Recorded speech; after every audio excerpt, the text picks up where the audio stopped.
Today's guest is someone whose career journey is a true example of what it means to evolve, adapt, and fully own your path in UX and beyond.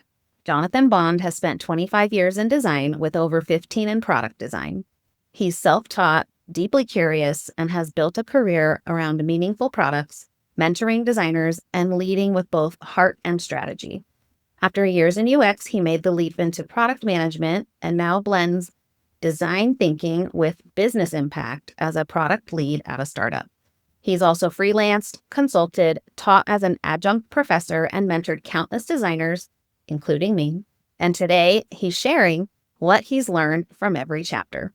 Outside of work, Jonathan is a Star Wars buff and enjoys spending quality time with his family. This episode is packed with insight on building products, career growth, and trusting your own path. Please join me in welcoming Jonathan to the podcast. How are you doing today, Jonathan? I'm doing great. Brittany, that was so nice of you.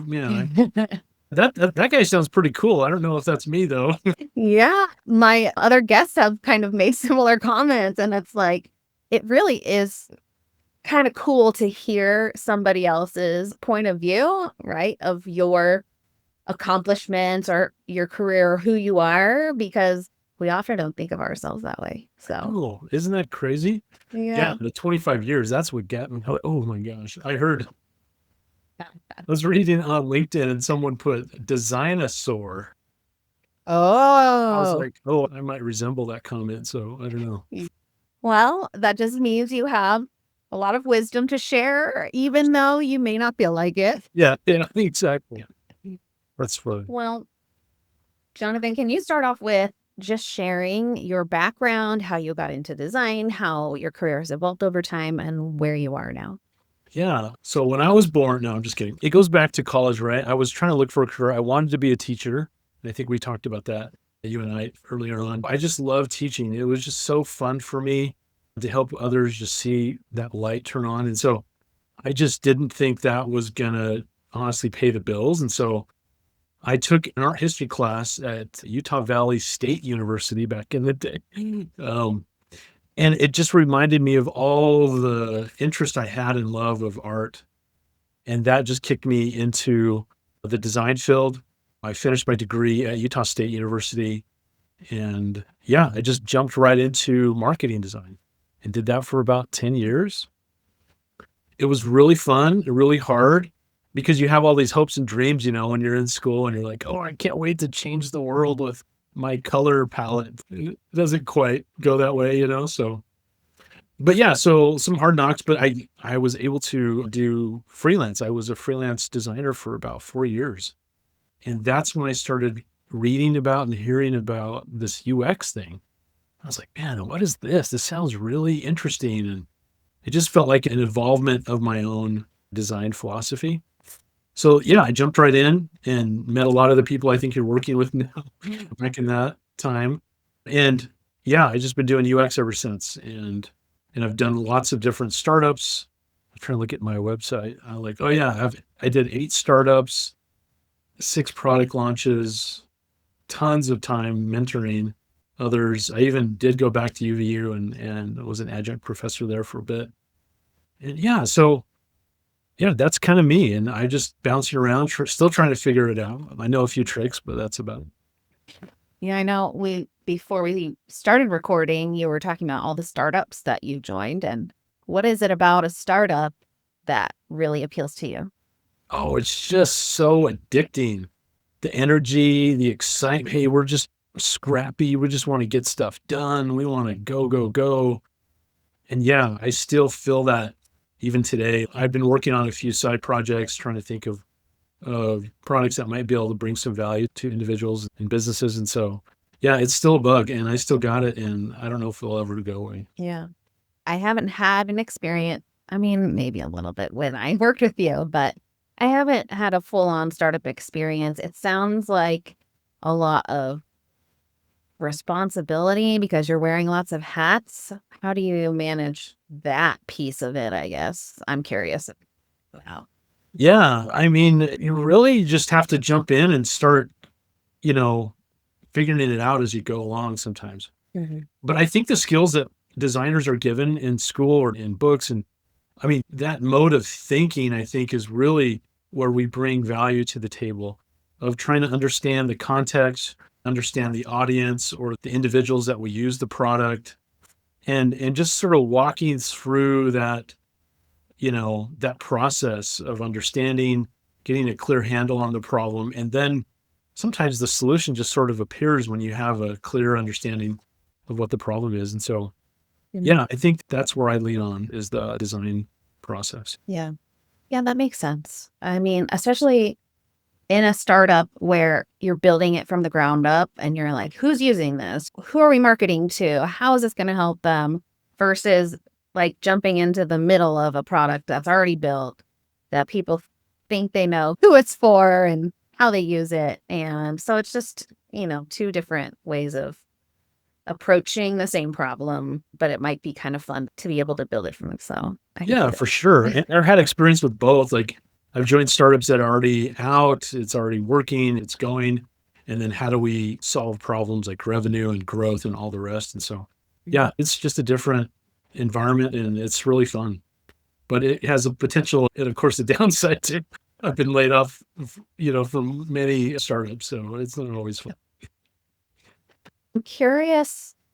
You mentioned, sometimes it's more about the ROI and how we're making money and improving the product and whatnot. And I know that it's often a challenge for designers to get a seat at the table to talk about things like that. And a lot of designers maybe don't feel comfortable, you know, in regards to how do I talk to the return on investment? How do I convince that, I know that this design is actually going to help with that, So since you've had like a lot of hands-on experience, what would your perspective be on how designers can enter that room and have a seat at the table? Yeah, that's a good question. I think part of the solution or the skill set that we need is to really understand the business. How does the business actually make money? Like, what's the exchange? They sign up for the monthly service and they get like what's happening there? How does that happen? Does it happen through a salesperson? Or does that happen through link or in the app store and they just download the product and they start using it? Like, what's that mechanism? And then start to understand the different pressures that are on business, which is a lot of times the revenue, right? They got to make payroll. And especially in a startup, it's usually top of mind. Like, oh my Mhm. gosh, here comes another quarter and we need to have more revenue. So understanding those problems from that perspective and really trying to empathize of if you were the founder, like what would that feel like? And what would be your focus and your attention? And then bringing that back to design of how might we get in and participate and be able to offer solutions. And it's a mix of all kinds of stuff, right? It's a balance of technical and visual and sales and product led. And there's just so much there. So I think the first thing is to understand the situation and understand how businesses are run and Mm. especially, your business that you're in right now. Figure out and find out and talk to people like, how does this actually work? Yeah. So Mhm. get informed, I think is the first step. Yeah. One of my previous guests mentioned, like, well, as designers, we try to get into the mind of our users, and it's the same concept, right? You get into the mind of your CEO or the business itself. Like, what do they need? How do they make money? And begin to empathize, right? Exactly. Yeah. I sometimes call that UXing or UX, right? Like applying our design process to the environment or the situation that you're in currently. And the first step in design thinking, or sometimes I like to call product thinking, is to empathize first. Like, what is happening here? Where's the friction? What's going on? And really just get that download. And then we can start to speak intelligently about the situation. So, yep. Mhm. Yeah. Thank you. Well, can you talk about maybe a defining moment in your UX career and how it has shaped your trajectory? A defining moment. Oh my goodness. Yeah, I think there's probably been a number of them as I look back, and I think they might have a common thread of trying something new. I think that's maybe when I was first out of school, it was around 9/11. Things were not, the economy was not great. And I had this contract for like 6 months. And I was doing some PowerPoint, not the coolest, not the most glamorous thing. A lot of PowerPoints. I don't tell people this, but I can do PowerPoint like pretty well. I don't want to do PowerPoint well, but you just kind of had to in that situation. Anyway, and then that was it. The contract was over, and I'm like, okay, I got this newly minted Bachelor of Fine Art, whatever that means. And I had to go throw ice. I had to deliver ice to grocery stores, Mhm. And I've got a family and I got stuff, right? Yeah. And so I remember parking the ice truck and running across this parking lot for a design interview and bringing, like in my portfolio with me. And when there was such a thing as printed portfolios. And yeah, I mean, I think I just was willing to just do whatever it needed to happen, to continue on. And then that again happened when I was freelancing for 4 years and a client was like, hey, we really need some product design help. Could you do that? And I didn't really know what UX was. And I'm like, yeah, I think I can do that. And so I started reading books and articles. There wasn't nearly the resources now. Oh, there's so much, online about UX and everything. And so I just jumped in again and started doing what I could and had a lot of rough parts of me, that had to get broken off and trying to figure out how to work with a PM and how to work with developers Mm. but yeah, just continually jumping into things. And so, yeah, there's a couple of moments, I guess, and I still do that today. I had an opportunity to be a product lead at a startup and I just jumped in and started doing it. Yeah. So those are different. Yeah. Yeah. Yeah. Very cool. It makes me wonder, like, so when I got into the industry, the market was very different than it is today. It's a bit more saturated. There's more people that want to become UX designers. There's actual programs out there, that people can major in. And I feel like there is this sense of having to do it just right so that you can get a job. And based on just your story just now about kind of being scrappy, doing it messy, just giving it a shot, what would your advice be to designers today in this economy, this industry as it is today? Yeah, it's so different. And I've mentored a lot of people coming out of boot camps and trying to get their feet in the door, trying to build a portfolio, trying to do all kinds of, whatever they can to get that first job. And, it is tough. I think that's the first thing I want to say is, because you paid all that money, you went to university or you went to a boot camp or you had a course, whatever. And I was coming out of school thinking, can't wait to change the world. And I think that's the same at some degree of everyone else thinking, man, I'm so excited. I want to get in this industry. The really hard lesson, I think, and the hard truth about the reality for those individuals is that you need experience. It is such a risk for someone to hire somebody who is fresh out of school or fresh out of that boot camp. And I think if you think about it for a minute, it's like, yeah, that would be challenging. If I could hire the same person for the same salary, I would hire the person who has some experience. And of course, that's the chicken and egg problem right there. And so, yeah, I think for those individuals, you have to be scrappy. I would often tell them to go find a company or an organization that you believe in and help them. Go find out what's going on with their website. Go find out what's going on with their app. Maybe they don't have an app. Maybe you could help them build an app. Look for those opportunities that are right around you. And then there's also organizations that provide experience for those who are just ready to start doing that kind of thing. And there's one that's called Tech Fleet. I was on the board for them for a little bit and super cool organization.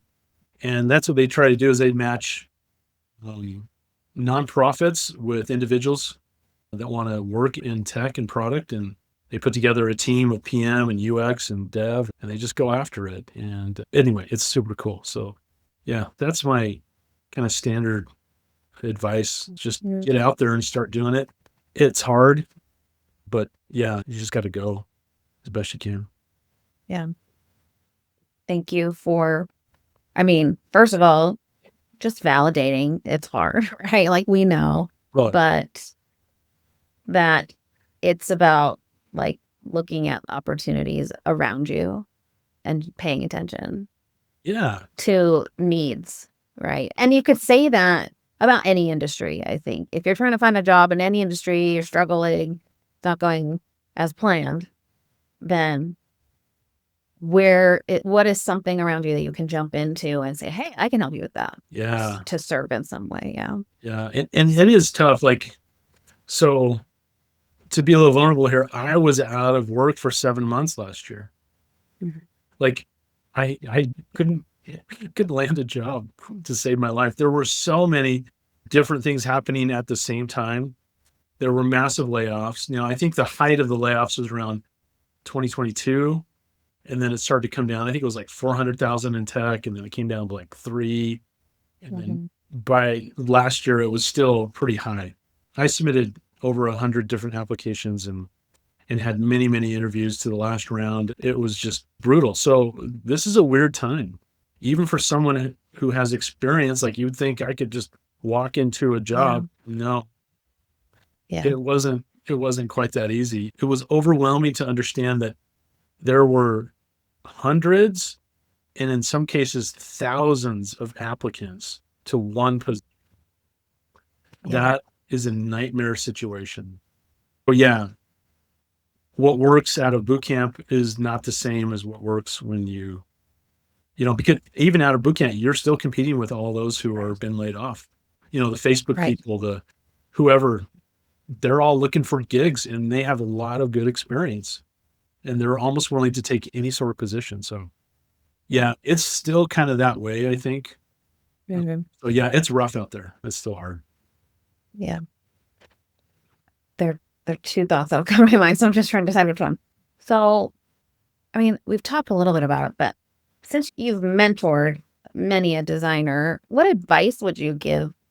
Like, is there one thing that you tell most of the people you mentor, like this key piece of advice that you Hmm, share that's a good question. regularly? I don't know. I think just the whole thing about, kind of doing what you can to find work is probably one of the most common.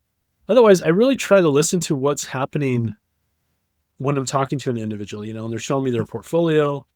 I think maybe what comes to mind is just really being honest about where you're at and what you do and don't have. It's okay, I think, to be genuine, and I think that comes across pretty easily with people. I think people can kind of sense that authenticity. And I know it's like, this you want to present, like you said, I think earlier about like, I want to present the perfect portfolio. I want to present the perfect resume. And I still want to do that too. But it's just, we don't always have the greatest projects that we work on. Sometimes it's like updating a bunch of stuff that just needs to get updated, and you're the person to do that. Um, and if that's the only bit of work you have, then you kind of have to tell that story. So I think that's part of it is just, yeah, be straight up with what you've done and what you haven't done. And I think that people respect that. Thank you. Yeah. Could you share a time in your career when you felt stuck or undervalued in your role and how you worked through that? Like this week, Sure. I think it's always kind of there. I'm trying to think of a specific time maybe that I could find some details about. But I think that's a hard one because, you know, I guess the opposite is super fun, right? When you work with a PM or leaders that just get it, and there's Yeah. this trust between you and them, there's this shorthand language that you're using, you know, they're not worried about what you're doing. You're not worried about what they're doing. Mhm. You just have this awesome experience, right? And honestly, that's kind of rare, at least for me. Mhm. Maybe it's me. It's probably me. It's but it kind of is. You don't always get the best situation. And I think even for me, even at this role that I'm at now, there's never that perfect spot where everybody loves design and they don't want to say anything to you about what to design or how to design it. I used to say this, I think back in the day, is that everyone's a designer, right? Mhm. Everybody kind of thinks they're a good designer, but that's not really true, right? Yeah. And it's tough because not everyone can code, right? Mhm. And so you're like, well, I'm not going to comment on what your code looks like or how you're doing it, right? Yeah. So there's this respect, I think, the separation. But in the design world and UX, and I'm sure you've experienced this, everybody sort of has an opinion about what should and shouldn't be done, or what's usable and what's not usable, and what's, Yeah. user friendly and all this kind of stuff. And it's like, yeah, you kind of just have to roll with it. But anyway, I don't know if that's helping, but it is hard.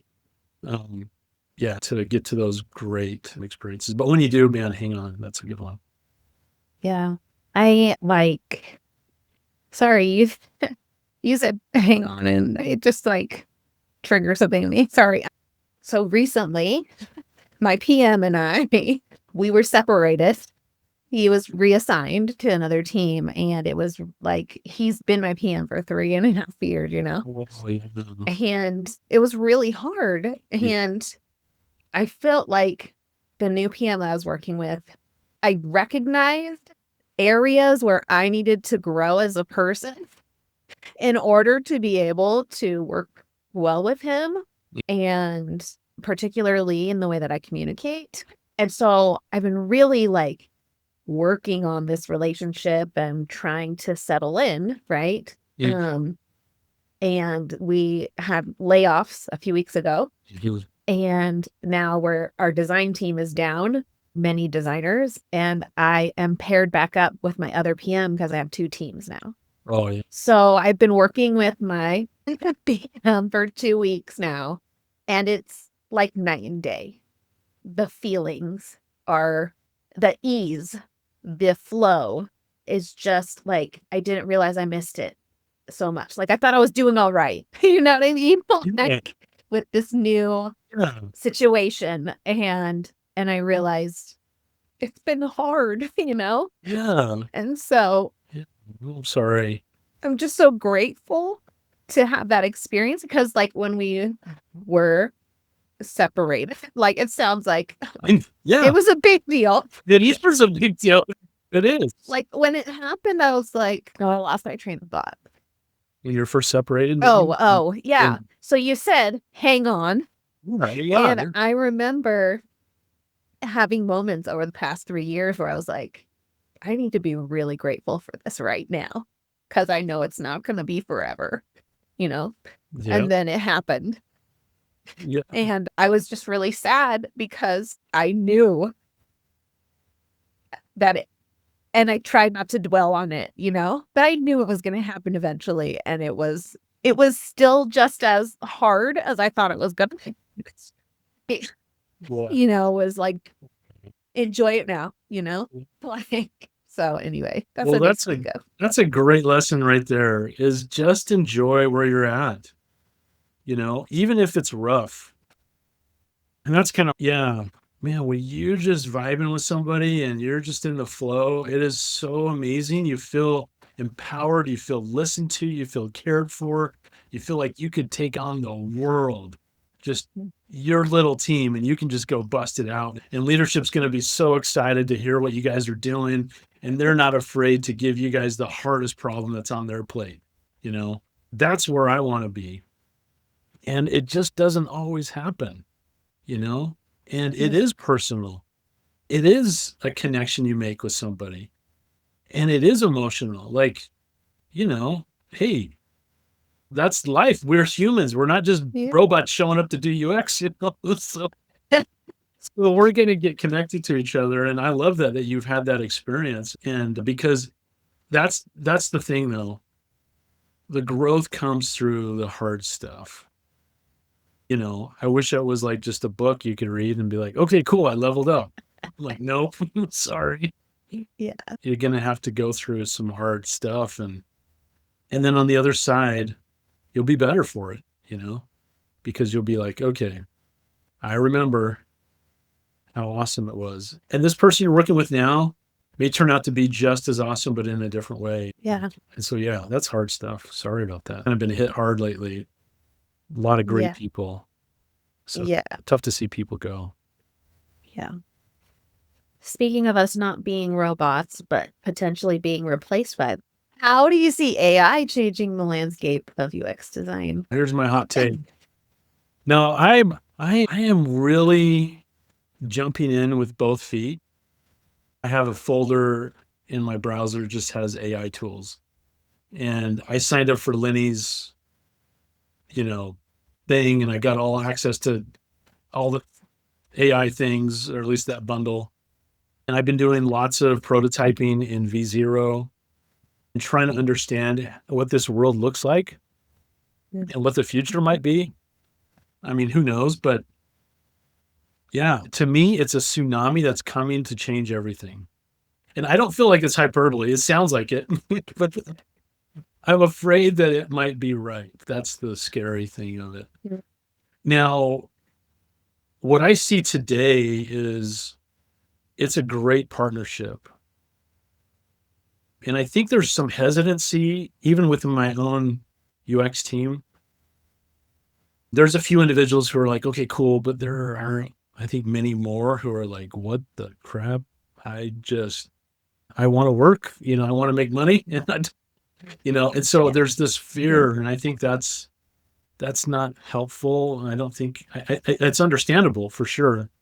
Mhm. But I think my advice would be to jump in, and because you're going to quickly see the limitations, you're going to quickly see what it can't do, and you're going to realize that, oh yeah, it's still going to need humans for hopefully a long time. Mhm. And so yeah, I'm 100% on board. I think I understand a little more of the constraints and the hard things about it, but I'm going to ride this wave as much as I can. Yeah.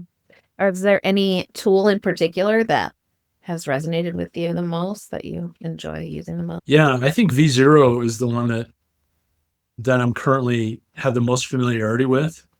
I've heard a lot of really good things about Cursor, not just in terms of coding, but also other, project management, that kind of thing. I heavily use ChatGPT.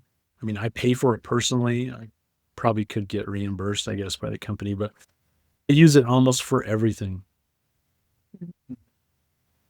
And I kind of, it's like working with someone, right? It's like, okay, this person is kind of smart, but they're also really dumb. It's like you have to make sure, like, hey, did you make that up, or is that really what's happening, right? Yeah. So yeah, I think those are some of my, and I use Grok and I use Perplexity, and I bounce around. I get into Claude sometimes as well. So I'm all over, but I'm just trying to be familiar with it again. I think trying to understand first, and then leverage it and go, okay, this is how this thing works. Okay. Mhm. Yeah. I'm just curious, as we chat, what has been one of the highlights of your career? Oh, wow. Well, I mean, you are one of my highlights of my career, honestly. Like, Oh, there's probably a handful of people that I've mentored, probably hundreds, but there's only a handful of people that I've seen go from like, hey, I think I want to be a UXer. And I'm like, all right, to now I'm years in, I've got some battle wounds. I'm doing my thing. And you're certainly one of those. Yeah. So for sure, the highlight of my well, career, definitely. well, thank you. That was not planned, listeners. I'll send you a little something later, right? Yeah, yeah. Yeah. Like, I did not pay him to say Yes.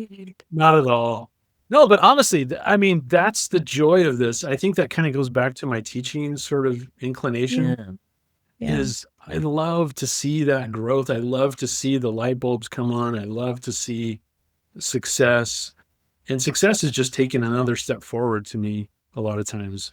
And you've done that in spades. And so, yeah, for sure. You're one of the highlights for sure. Yeah, I'm just thinking about how, like, you're part of my story. And so I'm just so grateful for the mentorship Yeah, I hope I that you helped in gave me. some way, but you did all the hard Definitely. work. Like, I just was like, yeah, I'll do this. And you're like, oh, Well, I mean, just from the beginning when you're like, You messaged me like 10 minutes after the very first message I ever sent you, and you're like, well, let's hop on a call. I was like, Hey, just like went from there. And you gave me a chance. So thank you so much. you're so welcome. I Really. love it. I love it. Yeah. No, that's why I respond so quickly to these kinds of things, because it's just like, yeah, this is an opportunity to do what I feel like I'm supposed to be doing.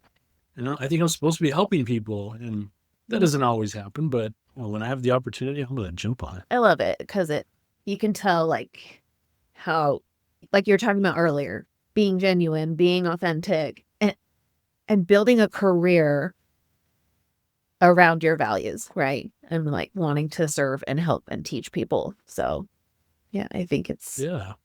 really important for people to be able to recognize the strengths that they have and really tap into those in whatever industry they're in. But in UX design, Yeah. to show what it is that's unique about you that you bring to the table.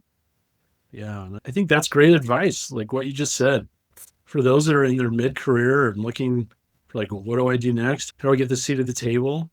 Be genuinely interested and genuinely express yourself. I know it's hard for people to raise their voice in a meeting. Like, hey, I have a thought, and I, for better or for worse, don't have that problem, but people probably wish that I would just not say stuff. But I get that not everybody's like that. And it's hard and it's super scary sometimes. There's a lot of people and they all got titles and whatnot, and they have people that report to them, and you're just the little old designer. And I still feel that. But yeah, just go in, just learn, and then don't be afraid. I think the fear is what really hurts people. Yeah. It's just a false expectation that may or may not happen. And so be super present in the moment. And I think you can muster up some courage, and then you'll get better at it. Yeah.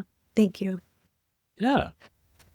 So to close out the conversation, I have some questions that UX designers have actually submitted, and I want you to answer one of them. So this one is from Paige, and she says, I've been doing UX for a few years now, and I'm ready to grow, but most of the courses and boot camps I see just go over the basic stuff that I already know.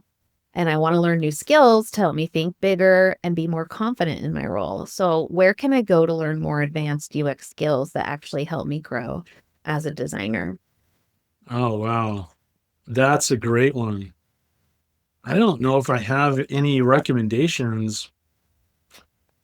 Do I need to ask a different question? No, but what I was thinking of when you're reading that was, this isn't UX specific, but I think it's the broader product world. And that's where I lean into Yeah. is how do I help build awesome product?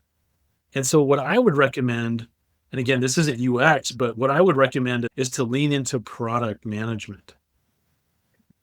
Read books. I mean, I've got a bunch of PM books and product books, right? And that's going to help you show up in a way that's way more compatible to your PM. They're like, okay, boss is saying, we got to do something to spin up some growth. Like, and you're like, I'm just waiting to UX the button. Well, that may not be as helpful, in that moment. So if you can come with like, okay, what are some ways that we can spur some growth? Here's some ideas. Boom, boom, boom, boom, boom, right? And so it's not UX, but I think that's the evolution that I think product design is going for. And that's the term I like to use is product design. Because it implies that you're a part of a team that's building product, right? You're an integral and important component in that. And it's not just picking colors. I'm sorry. It's the way that we think. I've seen so many great designers come into a room and organize the space. And that's a design skill that not many other roles have. A developer, some can do that. PMs, they should be able to do that. And sometimes they can't. but a designer for sure should be able to come in and go, okay, hold on. Let's have an organized discussion, right? Let me pull up a whiteboard and let's start talking about that is the that's the value of design. So yeah, anyway, I would tell Paige, lean into product. Mm. Learn more about that.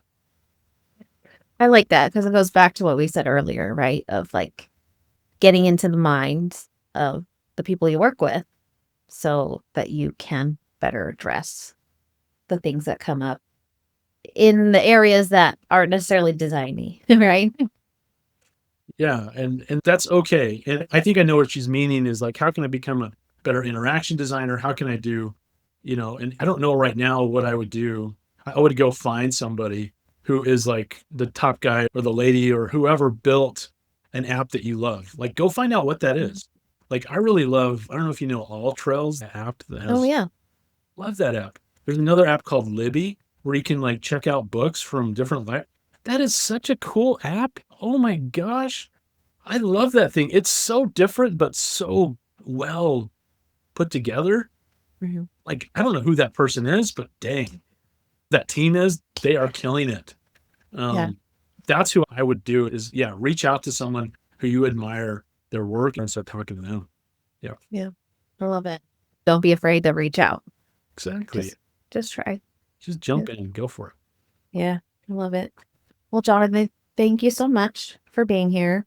And it was great to reconnect with you because it's been a while since we've connected. So it's been a pleasure catching up and hearing from you.